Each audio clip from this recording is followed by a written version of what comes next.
Alright, so we're doing a fleet update video by request.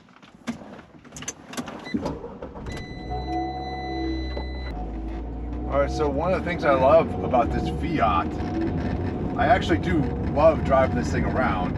I've always loved small cars, and so the Fiat is great. I actually love this whole interior, the little retro sort of lines and the styling, the design of this. I love it, man, and I love driving this car around. The steering wheel, it's got the short wheelbase, lends itself to just really quick turns, and I love that. And the greenhouse in here is actually not too bad. For me, I have a longer torso and everything, and so usually I am like looking at the ceiling on a lot of cars. Every time I come to a stoplight, I'm like this. It's not like I don't have to do that at all in this car, but it's not horrible.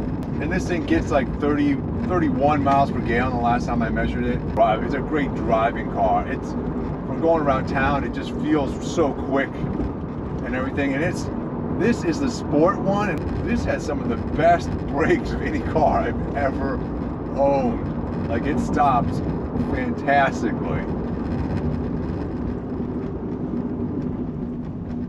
I mean, and I had a Mini Cooper, John Cooper Works, and I would say the brakes comparatively on this are just as good. And for that's one of the big surprises for me, was how good the brakes are on this car.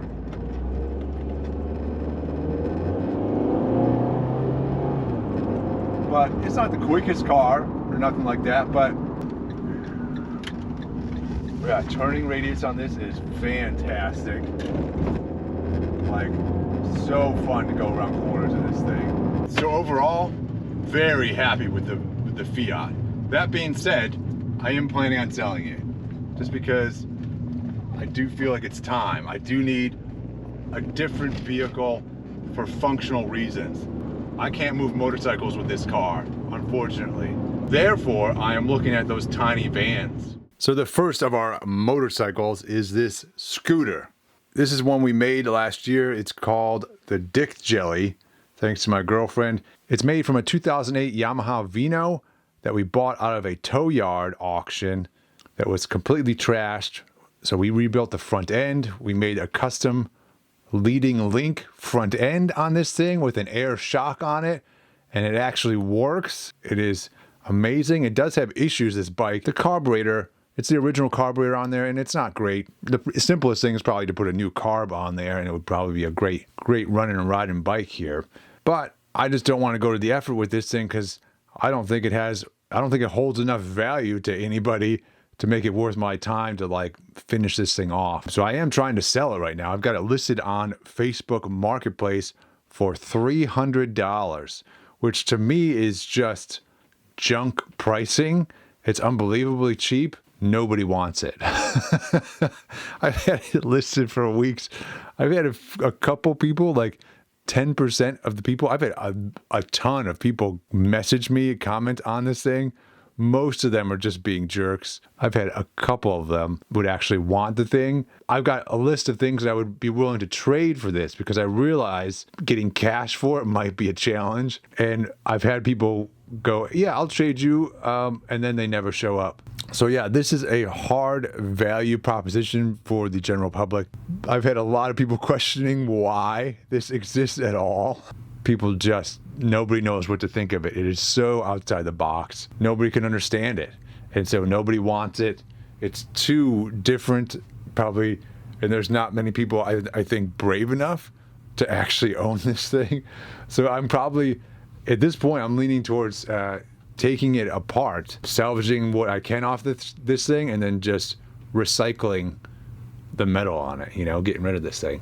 Because I need the space, and this thing is just, I don't have space for this. So next, we've got our trusty CB500. This was originally a CB500F. Again, I bought it at not a tow auction, but I bought it wrecked from Copart, this one. So it's like from an insurance auction, basically. I got a good deal on it. I still think this is a good deal, one of my better deals, because it had really low miles, like 2,000 miles when I bought it. The engine ran, it had some front end damage. I had to replace stanchions and stuff on the front end, rebuild the forks on it. A lot of it was just cosmetic. Most of it functionally was in great shape. I've had this thing for a number of years now, probably, I don't know, maybe 4 years. It's been my daily driver. I've continued to customize this thing to my liking as I sort of wants and desires change, that sort of thing. I've revisited this thing and altered some stuff on it.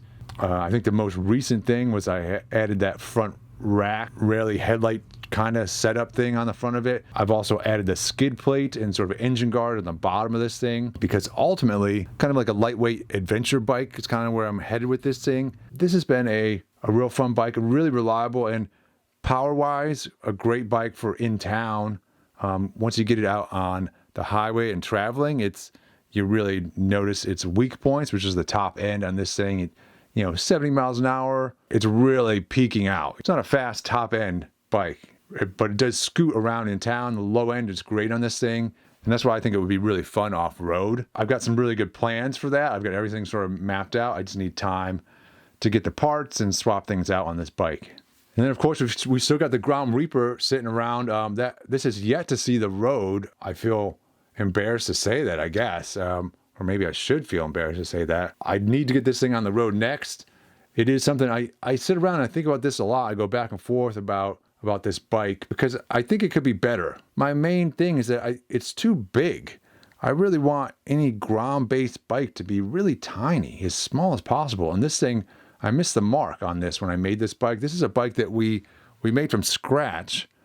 There's a whole build series on it. It took me like a year to make this thing. I mean, we made almost everything on this bike, and we got it into a motorcycle show and everything, and it was pretty cool. When I got it in the shop, I go, man, this thing, it'd be great if this thing was smaller. It takes up so much space kicking around in here. And I have thoughts about altering this thing. I go back and forth because I realize that's a lot of work, and I don't know that that's worth it.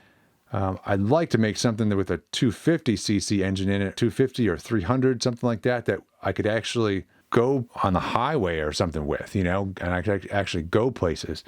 I have some thoughts on that. There's another build I'd like to do. Really, I mean, and this thing, once I sit on it and everything, I go, wow, this is, when I'm actually touching the bike, I'm like, this is a pretty cool looking bike. Really, it's neat. I'd like to ride this thing around a little bit and finish out all the bugs on it, because there's going to be some bugs, some nuts that are loose here and there. Something's going to go wrong with this. I have had an issue in the past with the regulator rectifier. I've gone through a couple regulator rectifiers on this thing, and I don't know if it's the position of it. I don't think that's the case, because I haven't run this thing long enough for it to get hot enough for that to be an issue where it's not getting enough cool air. I think it had something to do with the electrical on this thing. I was using an aftermarket switch on here and whatnot, and I thought that would work.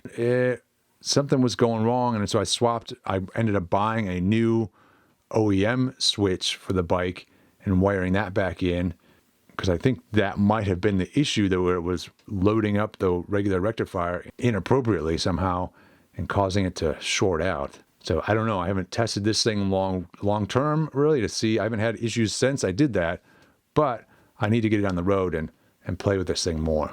And so that is on my list. That's one of the top priorities. My next bike to put back on the road basically is this Grom Reaper. At the moment, I don't have any bikes on the road, and it's very sad. And then our next bike, this is a new bike that nobody has really seen. I haven't shown to you guys, at least officially, which is it's a 1970 Harley Davidson Sportster XLCH. The CH there is the competition hot. Some additional sporty features to it, like a bigger cam on it, weight saving stuff. It does not have electric start on it. It's just kickstart. According to my father, this was the bike at the time to have. This is why he got it. He bought it when it was in 1972. And then he had it for the rest of his life. I inherited this from my father, who recently passed, and which fucking sucks. And so there's a lot I'd like to do with this bike. This bike has been sitting basically in storage for a number of years. I did ride it a couple of years ago, get it and run it around the block. And at that time, I discovered that the clutch was leaking. Basically, it's supposed to be a dry clutch on this bike, and it was turning into a wet clutch and was not working very well. And so there's oil leaking past in there, some seals and stuff that need to be replaced. And so I'd like to go through this bike and do it some justice and just sort of refresh a bunch of stuff on this, go through a lot of the rubber and the seals on it and make this and sort of restore this. It doesn't have a huge number of miles on it. I'd like to check the compression, go through all that sort of stuff. And then I would love to take this on a trip. My dad always wanted to go out west. I don't know what that means. I don't know where out west he was referring to. But so I'd like to take a general trip out west. You know, like I've never been to California. I'd love to drive this thing out to California. I think that'd be a really cool trip on this bike. And then of course we've got the VFR, which is our current project. This is one we're working on the daily. I really want to get this thing finished up before I really work on anything else. So if you're not already watching this series, there's a whole series on this VFR that is ongoing. And yeah, so it's not a crazy number of fleet vehicles here, but it does take up a lot of space in my garage. But yeah, that is my fleet update, the Hooptie Doodle fleet update, and appropriately, none of these bikes are running right now. So I'm gonna put the battery on charge on the CB500, get that thing running. And yeah, because I'm disappointed we didn't get to hear a motorcycle run today.